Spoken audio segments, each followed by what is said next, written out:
Across the various realms of the chaotic timeline of Doom, many stories were told of a being that ripped and tore his way through hell itself. An untold number of demons felt the rage of the Doomslayer, but there was one that put up more of a fight than the rest. A titan of immense power, a devourer of worlds, and the ultimate weapon if controlled.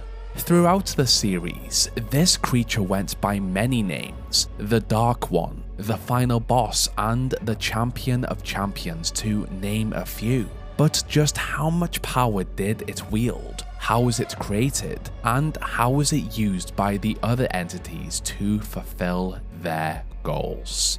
Here we explore the lore and story behind the destructive icon of sin. Way out on the moons of Mars of Phobos and Deimos, a research corporation, the UAC, began experimentation and work on interdimensional space travel. During the development of these new technologies, the secret team created gateways. In the early days of this exciting breakthrough, they used these gateways to throw objects from one moon to the other. This was groundbreaking, and shortly after, they deemed it safe enough to move through themselves. What they found in between these gateways changed their lives forever. The team soon discovered a realm within, a twisted, chaotic land full of evil creatures that only wanted to kill what they saw. They had discovered Hell, a new dimension, and the worst part was that Hell had not only discovered them, but the evil within now had gateways through into the earthly dimensions. With this technology, the cruel, demonic entities flooded through into the UAC facility, and all the team inside could do was call for help. Over the following hours, a Marine arrived at the site on Phobos and used his military training to fight through the hordes of demons right through to Hell to stop this invasion. Here, he took out the spider mastermind seemingly responsible, and it appeared that this demonic invasion had failed. However, a new invasion had already begun on Earth, and there was an even more terrifying creature behind it. In the depths of Hell, the Icon of Sin used its abilities to manipulate space and time to open portals from Hell to planet Earth. The creature wanted only death and domination, and as long as it lived, the lesser demons around it had access to the vulnerable human population. The Icon of Sin in its chamber was only shown by its head, as the rest of its body was hidden away. As a higher demon with immense abilities, it resembled images and drawings of what humans had perceived demonic entities to be. A giant creature with the head of a goat, in this case a biomechanical head, towering over those below it. Interestingly enough, the creature's brain appeared to be exposed, making it a weak spot in the event someone or something ever fought against it. As the Marine returned to Earth, he saw as cities fell and the population dwindled. The death of the Spider Mastermind had not stopped this invasion, and after the Marine did everything he could to save what was left of humanity, he returned to Hell in search of the demon responsible. After the slaughter of many demonkind, the Marine arrived in the chamber of the Titan Baphomet, the Icon of Sin. Despite the defenses of many demons, the Titan teleported into the chamber to help it fight the Marine. The human took advantage of the creature's exposed brain and fired a rocket into it. Upon impact, the Titan thrashed its limbs as it crumbled and sent waves of destruction across Hell's surface. The death of the Icon of Sin destroyed the portals the demons had used to reach Earth, and without this access, the invasion stopped. On Earth, the population attempted to rebuild.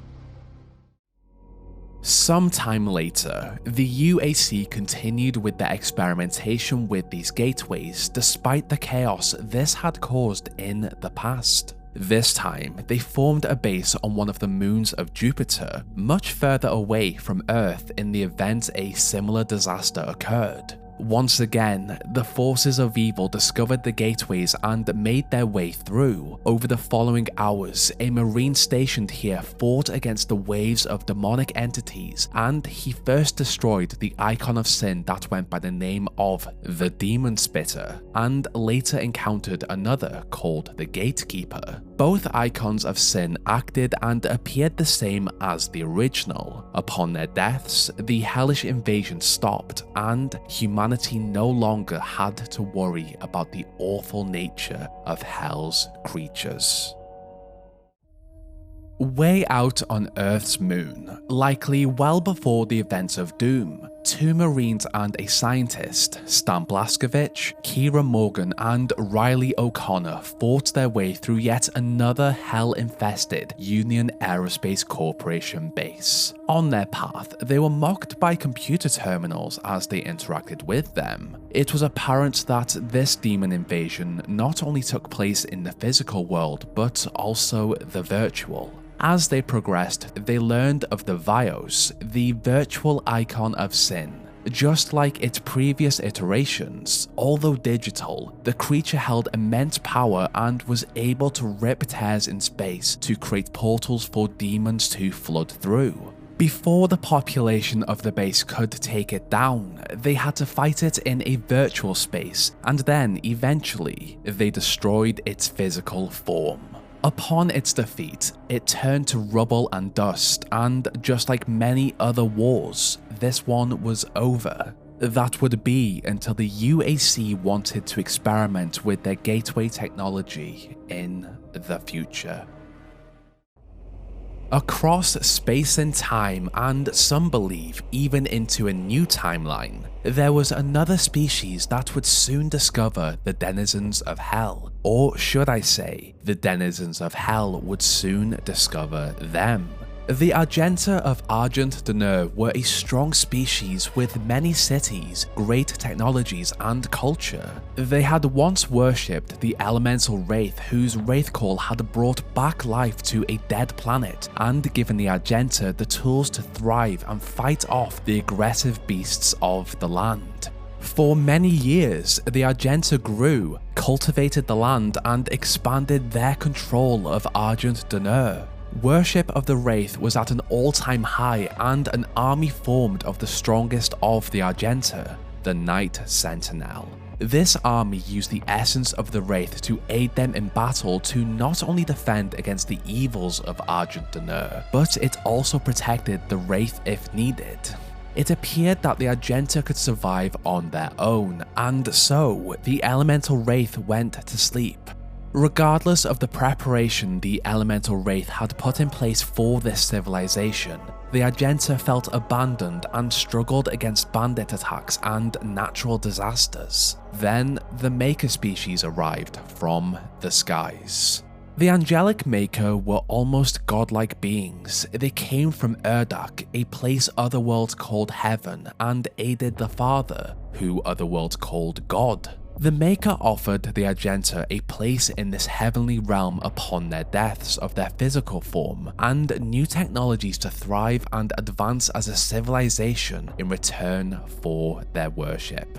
The Argenta felt ignored and abandoned by the Elemental Wraith and turned their backs on them to worship the Maker. The Knight Sentinels, however, continue to honor their defense of the Wraith as well as watch over the Maker.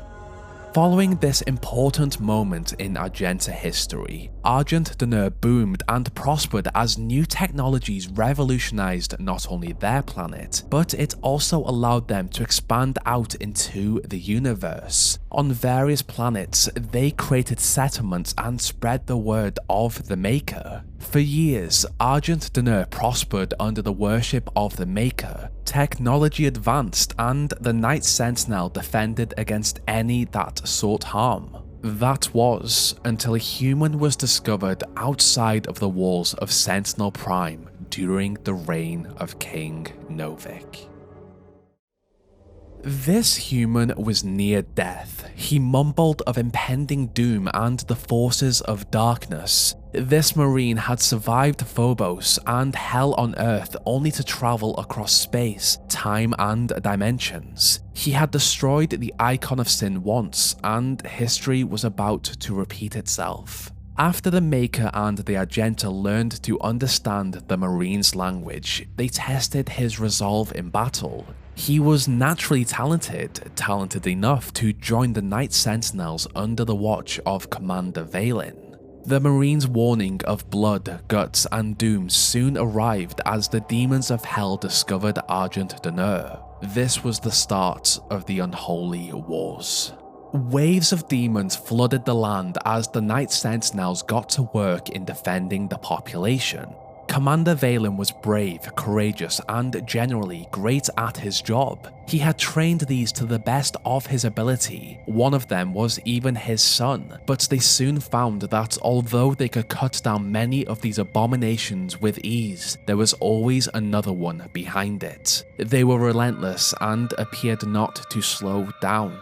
The Night Sentinels fought bravely against the constant waves of demons as the population hid in the cities with the Maker and the Argenta priests. Death filled the battlefield as many Night Sentinels fell to the swarms. Valen still continued on, but then his son also fell to Hell's forces.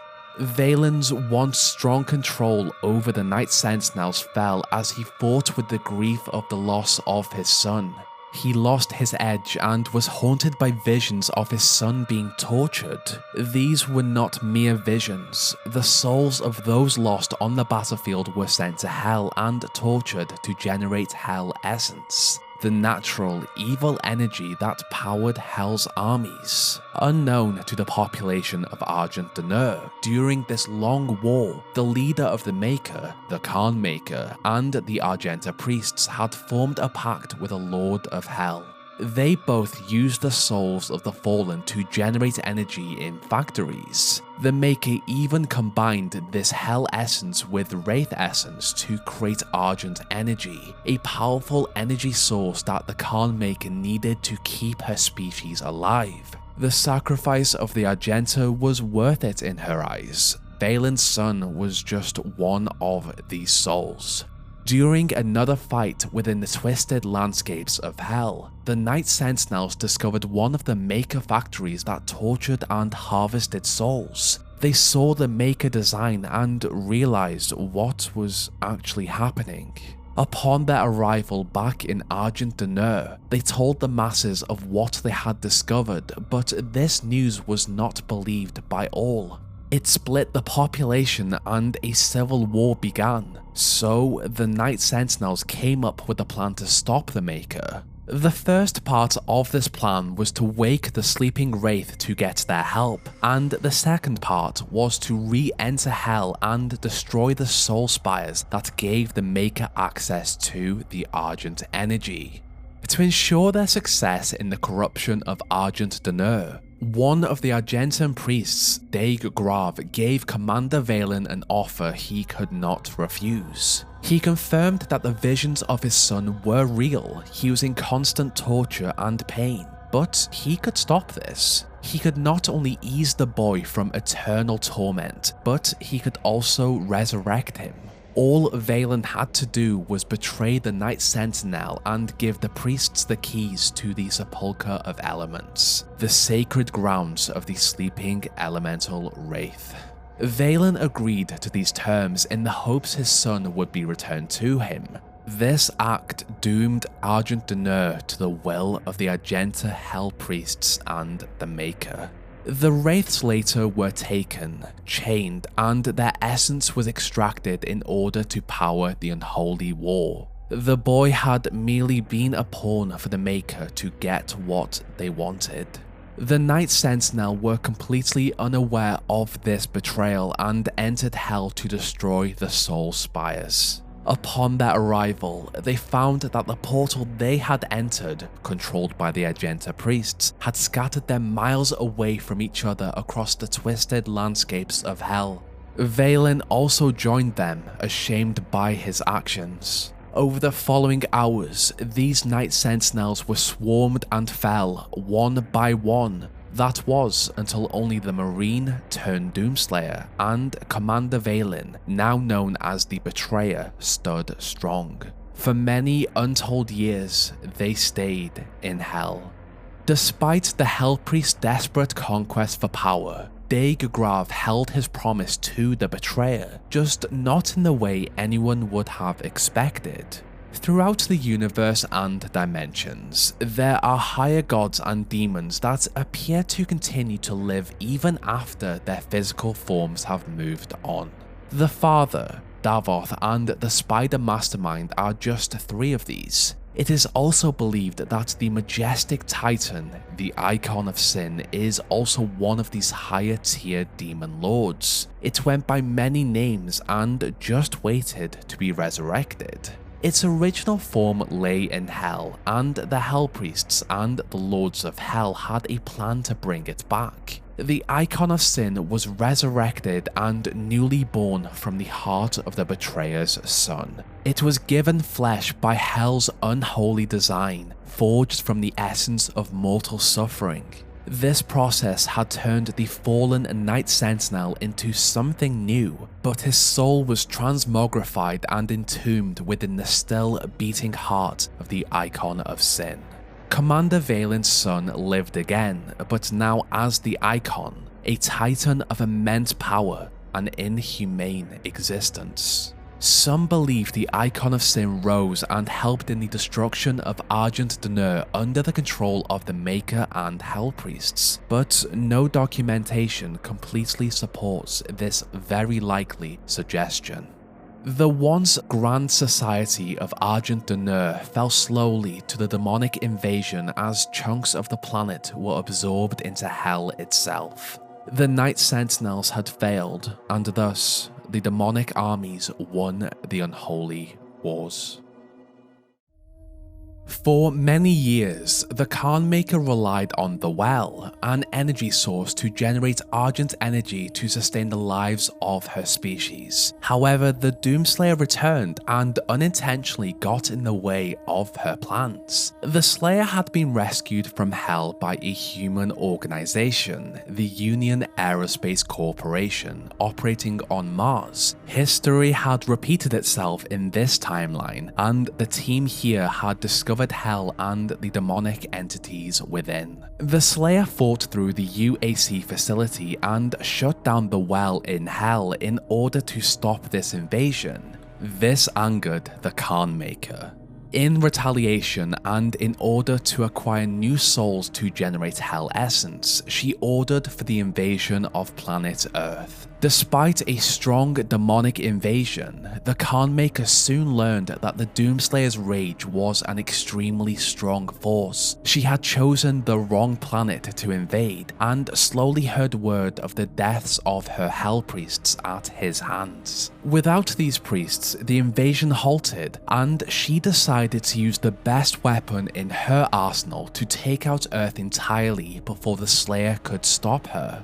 Since its resurrection, the Khanmaker had used Maker technology to not only enhance the Icon of Sin with protective armor, but also control it. This control came in the form of the manipulation of its heart. To finish off Earth, the Icon of Sin was brought to Urdak to perform the ritual of control. As a dormant being, it was safe to be around. On the other hand, when it was active, it was a threat to the existence of life itself. The mere presence of the Titan fractured reality, space, and time around it. The longer it stayed in one spot, the more damage it did.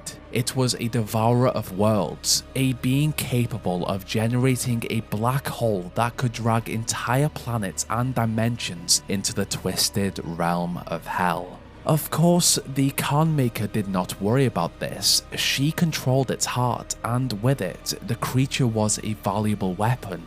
The Doomslayer, on his journey, had reunited with the Betrayer. Valen was aware of what his son had become, and he offered the Slayer a knife to destroy his son's new form if he had the opportunity. Within Urdak, the Slayer raced to the Khan Maker to stop the ritual of the reawakening of the Icon of Sin to save humanity. The heart was an essential part of this, and as soon as he entered the ritual chamber, he stabbed the heart with the blade the betrayer had given to him. This, however, did not have the effect he expected. The destruction of the heart did not kill the Icon of Sin, it only released it from the control of the Khan Maker. Free, the Icon of Sin absorbed the essence of some of the Makers in this chamber and then turned to enter a portal to Earth. On Earth, the Titan wandered a fallen city. Its presence destroyed everything around it, but then it noticed the Doomslayer, and a deadly battle began. The Icon used every ability at its disposal to destroy the human. It summoned demonic entities, fire, and slammed its large fists onto the rooftop, but the Slayer evaded its attacks. It was protected at first by the armor the Maker had crafted for it, but this armor was slowly chipped away by the Slayer. Eventually, the Slayer managed to climb onto its head and plunge the blade of a crucible into its brain. And once again, the Icon of Sin fell at the hands of the Doomslayer. This action saved the population of Earth from eternal torment, freed the betrayer's son, and halted the lifespan of the Maker. As far as we know, the body of the Icon of Sin remained on Earth as the population attempted to rebuild.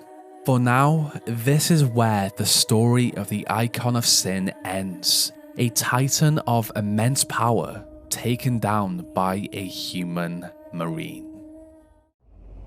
The Icon of Sin was one of the most powerful beings in the entire Doom timeline. It not only had the ability to rip tears in space to generate portals from different dimensions, but even its mere presence destabilized the space-time continuum. From the tablets written about this gigantic monstrosity, it is clear that it was a being that defied death after the fall of its physical body. With a crucible lodged in its brain and the fall of the Dark Lord, it is very likely this titan will not rise again. Imagine yourself worshipping before the Icon of Sin, in awe of its splendor, even as it sleeps till the call of ages come. This being was worshipped and seen as one of the greatest entities that had come from hell, a being that, just like many others, fell at the hands of the Doomslayer. The Icon of Sin may have failed, but it still holds a grand legacy that many of the other demons of the hellish realm of Jakad still, even now, seek to reach.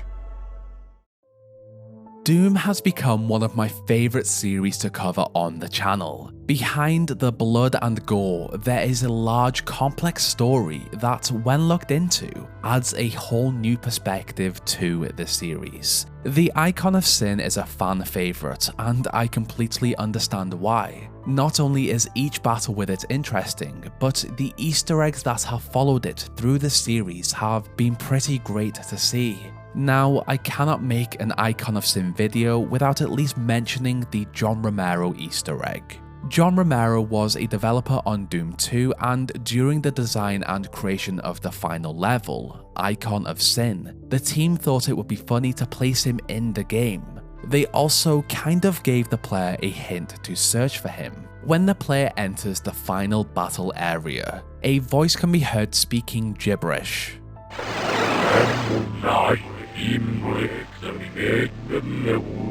However, when the words are rewound, it says this.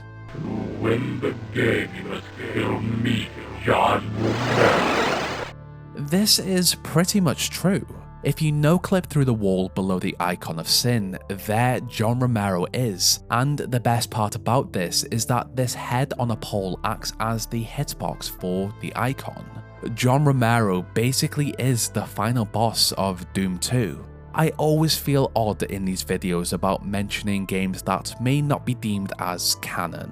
I was unsure on whether to add Final Doom or Doom 2 RPG. When I am unsure, I look to the community to see if they are canon or not, and it just seems split. I personally do not count them as canon, but I put them in anyway. They are interesting additions to the Doom community, but just like Doom 3, I do not consider them canon. What do you think? That was everything I wanted to cover in this topic, so please share, like, dislike, and comment on your thoughts. Any engagement is amazing. As usual, I would like to thank my amazing gold tier patrons: Jonas, Lewis, Queen Arby, Fluffy the Dragon, Chicken Guy 791, Ruben Mendoza, Duke, Toadnut, Oren X, Azu, Karatana, AJ, Verona, Comfy, and BG Games. What did you think of this lore? When you play through Doom 2, do you take out the Icon of Sin or John Romero? And what would you like me to cover next? This is where our story ends. Check back next week for a new one.